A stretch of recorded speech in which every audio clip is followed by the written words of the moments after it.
Alors vous voyez, là, on n'avait qu'un seul sens interdit.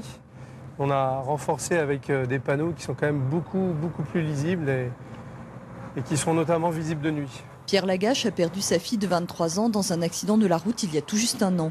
Elle a été victime d'un chauffard alcoolisé qui a pris une 2x2 voies à contresens. Depuis, ce père se bat pour que ce type d'accident n'arrive plus. L'essentiel des prises à contresens se déroule la nuit.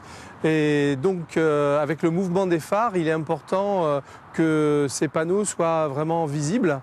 La deuxième raison, c'est que l'essentiel des prises à contresens sont aussi le fait d'un public diminué, donc souvent sous l'emprise d'alcool, de stupéfiants ou de personnes âgées désorientées.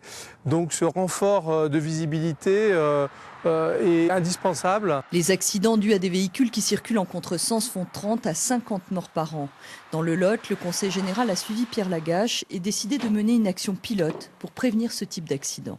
On considère, si vous voulez, que c'est parmi les causes d'accidents, que c'est peut-être une cause qui est encore plus inacceptable que les autres. On s'attaque d'abord à la géométrie, on essaie de rendre la manœuvre impossible, c'est une première chose. Ensuite, on travaille la signalisation directionnelle aussi, parce que l'usager qui va en contresens, il est désorienté, quoi. On ne peut pas imaginer qu'il va se suicider, non, il est désorienté. Donc il faut qu'il trouve dans la signalisation directionnelle ce qu'il cherche. Quand les deux premières mesures ne fonctionnent pas, le Conseil général a recours à ces panneaux expérimentaux. 12 carrefours à risque vont être équipés, 3 le sont déjà, mais d'autres solutions sont aussi envisageables avec les nouvelles technologies embarquées.